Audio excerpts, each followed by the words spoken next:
Ante todo, empezar con una disculpa, pese a que dijimos y repetimos que iba a haber peña el pasado viernes, las inclemencias del tiempo no lo permitieron. Así que tendrá que ser en septiembre cuando nos volvamos a ver en la Casa de la Amistad, Rubiera mediante. Hoy, a tono con los acontecimientos, estaremos hablando de deporte y política, de Cuba en las Olimpiadas y de algunos que, más allá de fechas, insisten en mentir olímpicamente. Sube el volumen para que en su barrio sepan que ya empezó el programa de la contrapropaganda comunista. Esto es Con Filo, un espacio para mostrar con todos los matices las noticias, los hechos, las matrices de opinión que circulan en los medios y en las redes sobre la realidad cubana. Vamos a rasgar la costura de la manipulación mediática y adentrarnos en la arista filosa de los acontecimientos.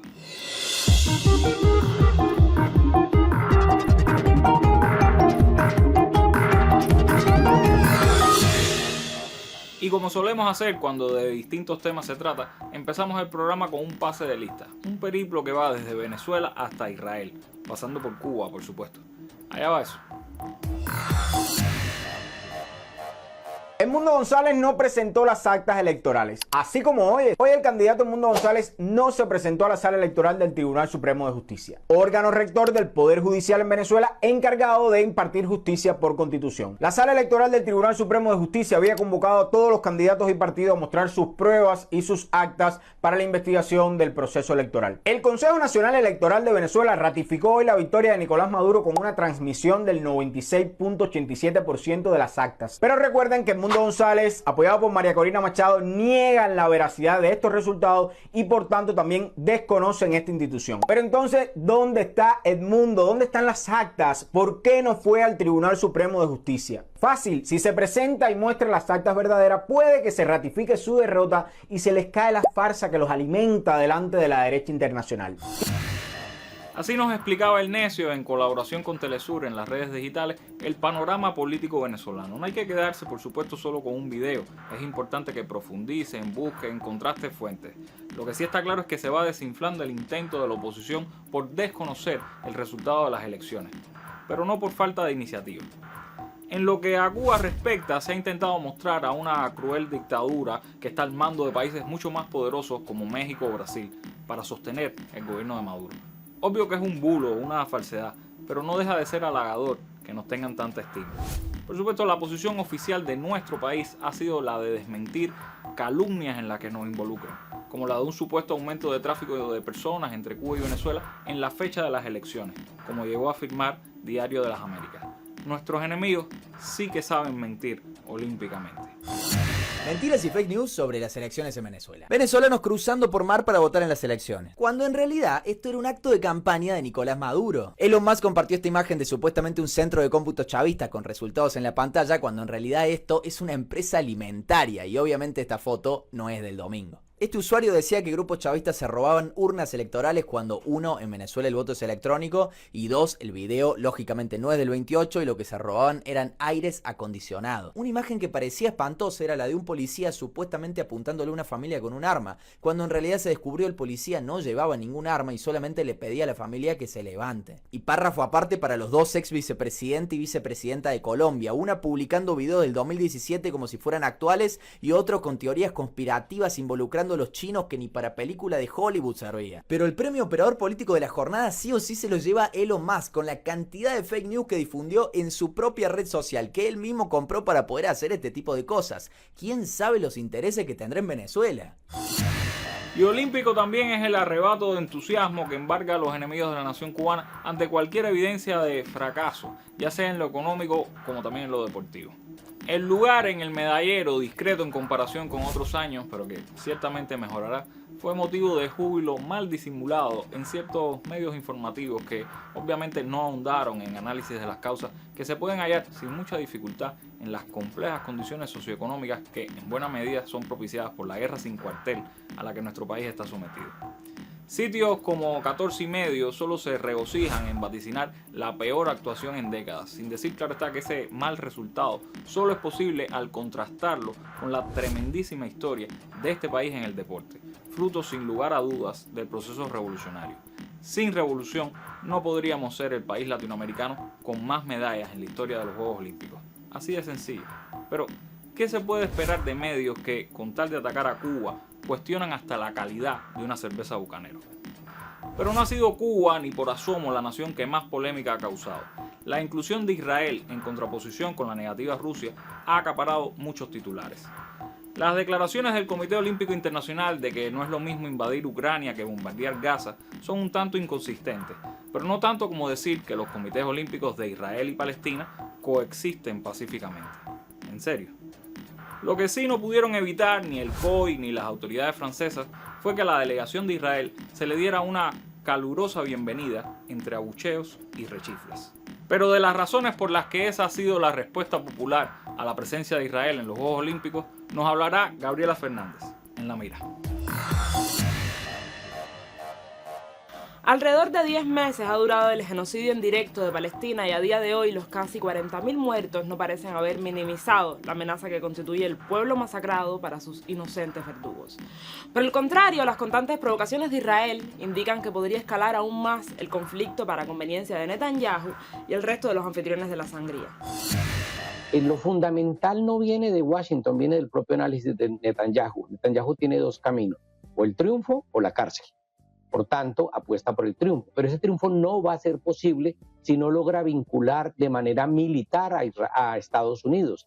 Y esa vinculación militar de Estados Unidos implica provocar un frente internacional. Lo ha tratado con Líbano, lo trata ahora con Irán, lo hizo cuando atacó el consulado de Irán en Damasco, en Siria, con lo cual lo que yo percibo es que eso de morir matando o de entre peor mejor es como el camino que ha optado Netanyahu, tensar las cuerdas buscando que Estados Unidos se vea obligado a entrar en una guerra regional. Por eso los ataques, a pesar de que no tiene la capacidad militar. Y un dato bien interesante, acaban de suspenderse o de reducirse mucho los ataques en Gaza para poder hacer frente a un posible ataque en el norte. Cuando Israel atacó a Irán, le tocó suspender esa noche los ataques a Gaza. No tiene la capacidad militar, tiene un gran desgaste económico, militar y político, pero le queda una carta, que es la carta de la internalización aún mayor de la guerra, y eso lo logra causando la reacción de un enemigo internacional. Por eso los ataques a Líbano, a Siria y a Irán. El panorama se va volviendo más cruel y desesperanzador en la misma medida en que se va difuminando de los medios, porque las noticias se fabrican más rápido de lo que se venden y los conflictos caducan antes de resolverse, al menos en la pantalla.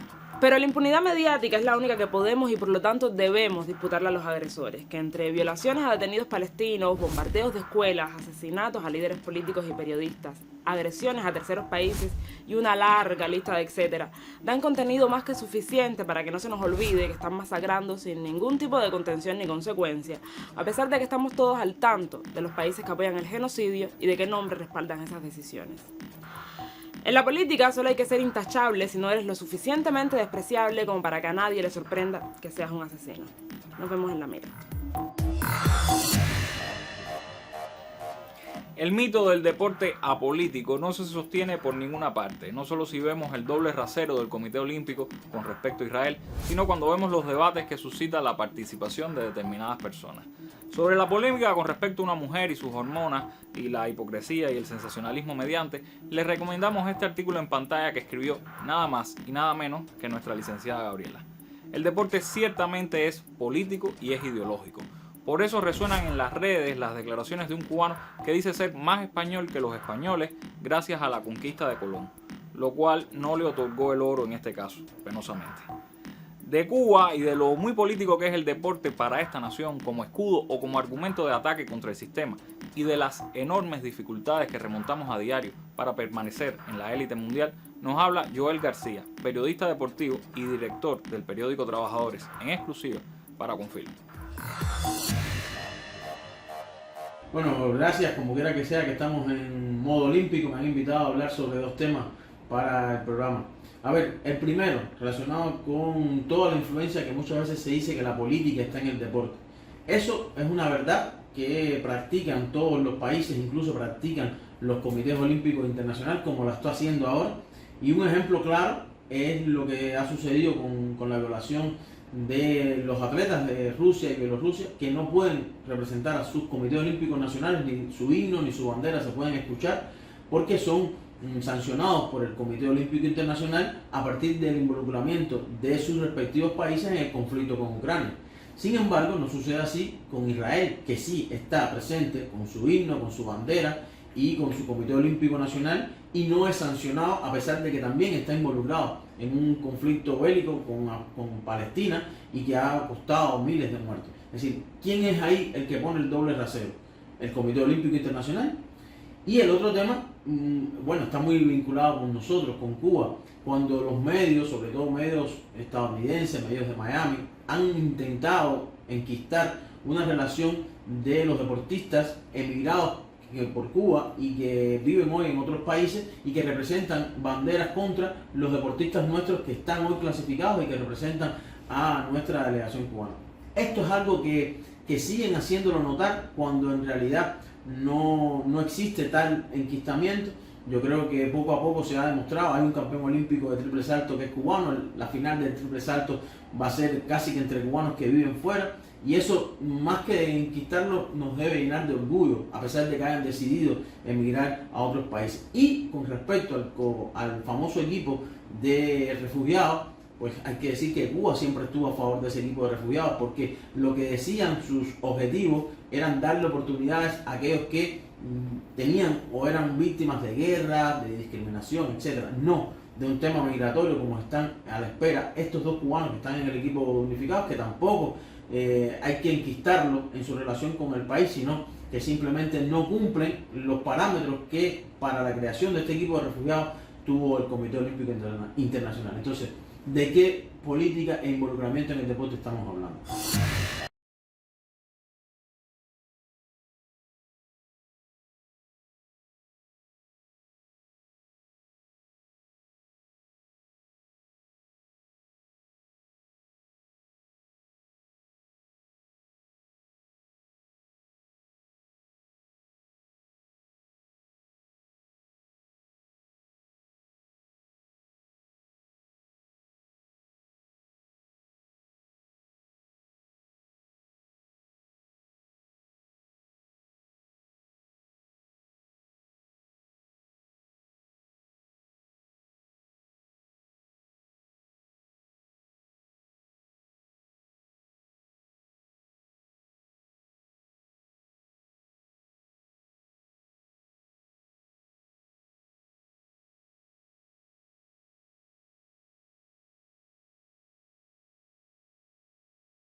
Ese campeón olímpico. Cubano de verdad, da la vida por su tierra, vive de frente y derecho, preparado para el combate y a su bandera se aferra.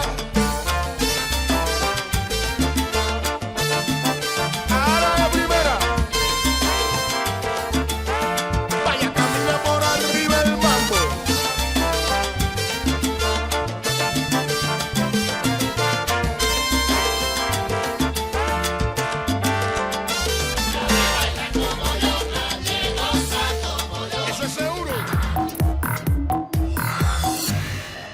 No hay tiempo para más. Con la certeza de que vendrán tiempos mejores para el deporte y para todo lo demás, seguimos en esta pelea, que ya va para 3 años. Sí, la próxima semana estaremos celebrando el 3er aniversario del programa y lo haremos con una emisión especial desde Holguín, aprovechando la feliz coincidencia de que saldremos al aire un 13 de agosto.